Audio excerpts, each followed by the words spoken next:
कहावत तो सुनी होगी, when life give you lemons, make a lemonade. So hey guys, welcome back to the channel, welcome back to the Raghav Vlogs. जब मेरी life में मैंने कोई डिसीजन लिया है और वो डिसीजन ऑन द पॉइंट लगाया ना कि राघव अब तू सही दिशा में सही जा रहा है, तभी वो लेमन्स मेरी लाइफ में आए। अब वो कैसे, लेट मी एक्सप्लेन। अब 2020 में हमने डिसीजन लिया था कि ड्यूक को बेचते हैं और एक इनलाइन 4 कावासाकी Z900 लेके आते हैं। अगर हम मेरे राइडिंग करियर के हिसाब से देखें तो यार ओ भाई आप एक सुपर बाइक ओन करते हो इनलाइन 4, ओए तब आपकी उम्र मेरे ख्याल से 18-19 ही है। ओ भाई बड़ी बात है।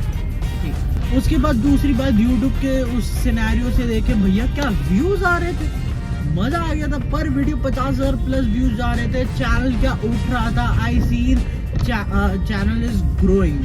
फिर लग गया लॉकडाउन। लॉकडाउन जैसी लगा वैसी आपको पता ही है सब चीजें हिल गई, क्योंकि हमारा मेन कंटेंट था ट्रैवलिंग मोटो ब्लॉग और आप ऑफकोर्स वो नहीं कर सकते। उसके बाद हमने दूसरी बारी लाइफ में उठना चाहा, हमने Z900 न्यू बुक करी। राइड्स बहुत अच्छी जा रही थी, अर्निंग बहुत अच्छी हो गई थी, चैनल पे हिसाब किताब अच्छा हो रहा था। तब हमने डिसीजन लिया था कि हम Z900 ब्रांड न्यू निकलवाएंगे। फिर अगस्त का महीना आया जो कि अभी चल रहा, और अगस्त के महीने में मेरे पापा को पहला हार्ट अटैक आता और सितंबर 1 को वो मेरे को छोड़ के चले जाता है। तो here is my second downfall. उसके बाद भैया देखो पॉइंट ये हम संजय कटारिया के बेटे हैं और वो आदमी बहुत स्ट्रॉन्ग था, ठीक है। और उसके बाद देखा जाए तो हम सुमन कटारिया के बेटे हैं जो कि एक स्ट्रॉन्गेस्ट वुमेन आई नो है। इसलिए हम उठे और हम बहुत बढ़िया तरीके से उठे। कमबैक हमने ऐसी मारा कि पापा के जस्ट जाने के बाद मैंने डिसीजन लिया कि राघव जिंदगी में चैन नहीं मिलेगा अगर आप अच्छी बाइक ओन नहीं करो। तो मैंने डिसीजन लिया कि हम Z900 फिर से ओन करेंगे। और मैंने जाके पापा के 2-3 महीने हुए थे पापा को गए हुए, ये डिसीजन ले लिया था और बाइक ले लिया। तो हर चीज धीरे धीरे ट्रैक पे आ रही थी और मेरे को ऐसा फील हो रहा था धीरे धीरे कि यस राघव आप जो है अच्छा करने लग गए हो लाइफ में। जैसे कि हमने रोड ट्रिप यूनाइटेड 2022 करी और हम पूरा इंडिया हांड गया है किस पे, बाइक्स पे Hayabusa, tram tiger, speed fighter, उसके बाद जो है थार। मतलब आप समझ सकते हो कि कितनी बड़ी बातचीत है। फिर I got a opportunity to handle a whole stall in Auto Expo, जो कि बहुत बड़ी बात है मेरे लिए इस एज में, जो कि मैंने सक्सेसफुली रन करा और बहुत मज़ा आया। और मेरे को इतना पता है कि भैया अगर जो हमारा स्टॉल था ना XBHP वाला, उसमें 4 चांद हमने लगा दिए थे और जो ऑडियंस के रिएक्शन वहाँ पे मिल रहे थे वो ओपी। अब उसके बाद जैसे हम ऑटो एक्सपो से आते हैं उस टाइम पे मेरे को 2 जॉब के ऑफर थे। एक तो मैं कर ही रहा था ARG के साथ, जैसा कि आपने लास्ट ब्लॉग में देखा, मैं उनके साथ वर्क करता हूँ, रेगुलर वर्क करता हूँ। तब तो मेरी जॉब भी थी उनके साथ, ठीक है। उसके बाद मेरे को एक और बड़ी कंपनी से ऑफर आया कि वो ऑफर आया मेरे पास फ्राइडे को। सैटरडे को मैंने पूरा दिन चिल करा है, संडे को मैं राइड पे निकला और संडे को मेरा एक्सीडेंट हो गया। तो ये वाला सिनेरियो बना, यानी मैंने 3rd टाइम कम बैक जब करना चाहा तब हम फिर से पूरे डाउनफॉल पर चले। अब ये सारी बातें करने का क्यों मन बना और मैंने क्यों करी, उसका एक ही रीजन है। काफी लोग कह रहे थे राघव भाई Z900 को ठीक मत करवाओ, राघव भाई क्या बोलते हैं आप जो है उसको स्क्रैप कर दो। लेकिन मैं आप लोगों से एक ही बात करना चाहता हूँ कि मेरा प्लान यही था कि मैं उसको बेच दूँ और उस पर पैसा ना लगाऊँ और पैसा सेव करूँ। बट द पॉइंट इज मासूम भाई ने बोला कि उसको मैं ठीक कर सकता हूँ, और जो प्राइस उन्होंने बोला और जो जिस प्राइस पे जो एस्टिमेट उन्होंने दी मेरे को वैलिड लगा, जिस हिसाब से बाइक में डैमेज था। फॉर मी अगर Z900 मेरी पैंथर वापस आ जाती है और वो अगर घर के बाहर भी खड़ी हुई जस्ट, तो मेरे लिए जिसे कहते हैं ना द मोस्ट मेंटल सेटिस्फैक्शन है। तो आज हम जा रहे हैं मासूम भैया से मिलने मेनली। और मासूम भैया जब मैंने बाइक जो है वहाँ पे रखवाई थी, दिलजीत पाजी को बोला था कि आप बाइक करोड़ बाग भेज दो, तब जो है मासूम भाई जो है राइड पे थे जब प्रजोत पाजी के साथ, जैसे कि आप लोगों को पता है। सो आज वो आ गए और उन्होंने मेरे को आज का टाइम दिया कि राघव भाई आज आ जाओ ना, ठीक है। और उनको मेरा ये वाला मीटर भी देना है, वो कह रहे ये भी ठीक हो जाएगा। मैंने कहा मासूम भाई तुम तो कमाल हो। मासूम भाई सच सच बताना, फर्स्ट रिएक्शन क्या था बाइक को देख के राइड से आने के बाद? सच सच बताओ। राइडर है हाँ। कुछ भी हो सकता है, कोई भरोसा नहीं। वो तो ठीक है, लेकिन ऐसे क्या ये क्या बवासीर बना दे। ये चीज़ ठीक है, कोई भी इस हालत में बाइक को देखेगा तो बंदा वगैरह बचेगा। अरे पुलिस वाले आए हैं, पुलिस वाले एम्स में घुसे हैं, मम्मी से सीधा पूछा है, गया बेटा गया, शिवाला नई ऑपरेशन चल रहा है, बच गया है वो। तो कितने पलटियां खाई होंगी बाइक ने? क्या देखो, ये चीज़ है ना, रोड के ऊपर डिपेंड। नहीं आइडिया, मतलब आप सोच लो कि कितनी पलटियां। 4-5 पलटी मारी हाँ होगी ना। तो आसानी से। तो अब क्या लगता है, क्या सिनेरियो जैसे कब तक दोगे भाई? अगले हफ्ते से काम स्टार्ट करेंगे। अगले हफ्ते से काम स्टार्ट होगी। मैंने चेसिस ऑर्डर कर दिया, चेसिस आ जाएगी।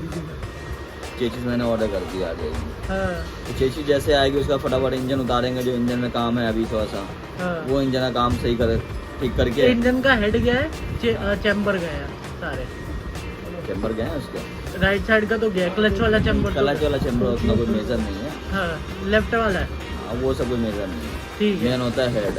Head, okay. और चैम्बर का मतलब होता है, अब जो चैम्बर बोल रहे हो चैम्बर कुछ और ही होता है। अगर चैम्बर होता तो मैं शायद हाथ खड़ा कर देता। अच्छा, हाँ, वो चैम्बर नहीं है, क्लच कवर है और मैग्नेट कवर है, तो वो कोई ओके। बड़ा इशू नहीं है। ठीक है। और फिर कितने महीने लोगे? फिर महीना भर। महीना भर?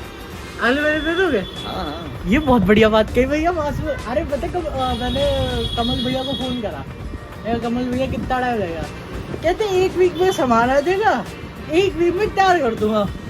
मतलब मैं जो उड़ा हूँ ना हवा में कि भाई साहब अच्छा इसी महीने मिल जाएगी अगस्त में। फिर मासूम भैया आए, कहते भैया टाइम लगेगा, फिर मैं शायद टाइम लगता है ऐसा नहीं। अरे ऑफकोर्स तमीज से बनानी है, बस टाइम लग जाता है। ठीक है।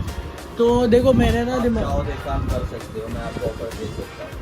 इसको मैं BS6 में कन्वर्ट कर सकता हूँ, बट सिर्फ जो मीटर है वो यही रहेगा। अच्छा देखो बॉडी लाइट वगैरह सारी BS6 की आएगी भैया, बस यही इशू है ना, ये ओजी है, पुराना जो माल है ना ये पुराना है, क्योंकि नहीं सबके पास, सबने जाके उठा लिया, मैंने ये देखा। ये वाला माल ना जो है, इसकी रॉ पावर ना इसको लुक ही तो मारता है, तभी तो मैंने नाम पैंथर रखा है।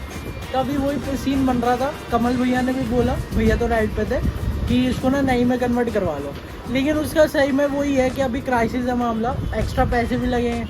नहीं, मैं आपने बोला आपकी ये चीज़ें मैं तो ट्राई कर लेंगे, बट मीटर चेंज करने का जो रीज़न होता है वो बहुत लंबा होता है। वो मेरे हिसाब से 4 पेटी जाकर खर्चा होगा। 4 पेटी हार्नेस चेंज होंगी, क्या नाम है, ABS मोटर चेंज होंगे। अच्छा, ABS वायर वगैरह चेंज होगी, बहुत सारी चीज़ें चेंज हो जाएंगे। हाँ, फिर सारे मोड आ जाएंगे इसके, मोड आ जाएंगे, स्विच वगैरह भी चेंज होंगे। ठीक है। हाँ, बहुत सारी चीज़ें चेंज होंगे, तो हम तब जाके BS6। हाँ, लेकिन हम ये कर सकते हैं, BS6 की फेयरिंग डाल सकते हैं। फेयरिंग डाल सकते हैं, कम बजट के अंदर BS6 की फेयरिंग डाल सकते हैं। ओके। तो वही है, अभी देखते हैं क्या करते हैं। अभी चलो मैं बात कर लेता हूँ ढंग से, फिर आता हूँ।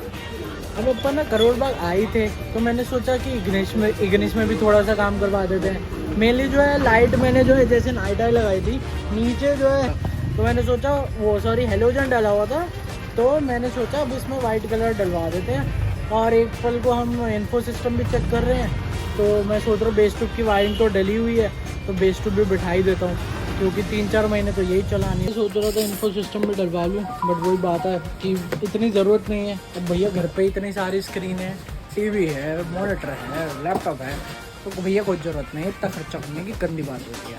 जो मेन खर्चा लाइट्स नेसेसरी है, तो ये एक कर दिया तो पूरी करनी है, और बेसिक तो चाहिए। भाई साहब आज बहुत टाइम बाद मैंने एक रिकॉर्ड बनाया है, मतलब कि सुबह से कुछ नहीं खाने का, पता नहीं क्यों मैं गया, मैंने बैठा मासूम भैया पे, मतलब सारी बातें हुई हमारी कैसे क्या करना है। उसके बाद मैं ये करवाने चला गया गाड़ी का। मैंने सुबह से कुछ नहीं खाया, बहुत तेज़ भूख नहीं लग रही है, आश्चर्य की बात यह है, बट माइंड कह रहा खा ले, क्योंकि अभी मेरे को सीधा जाना है डेंटिस्ट पे, क्योंकि हम इस वाले दांत का भी सीन सेट करा रहे हैं, तो उसके लिए भी बहुत जान चाहिए होगी। पेन वेन होता है बहुत ज़्यादा। लास्ट वाला जो करा था ना उसमें तो भैया इंजेक्शन दिया था ना, मेरी रूह बाहर आ गई थी। काका फ्रूट चाट आ गया मेरा, काका फ्रूट चाट आ गया। वैसे पता नहीं, मेरे को पता नहीं है कि मतलब खा के बुलाया था बिना खा के बुलाया था, बट जो भी है भूख लग रही है, बहुत जोर से भूख लग रही है। डॉक्टरों ने मेरी बॉडी से स्किन निकाली, ये लोग मेरा दांत निकालने वाले हैं। इसके बाद मैं डॉक्टर और किसी के पास जाने के लायक नहीं रहूँगा गाइस। मतलब अभी मेरा ये वाला दांत लग रहा है, मतलब इसकी कैपिंग होगी। तो आरसीबी तो हो गई थी, अब मिल ही गया ये। काट दोगे? काट दोगे? थोड़ा सा छोटा है। इससे बढ़िया तो मैं ट्रॉमा सेंटर में ही रहता। क्यों आया मैं?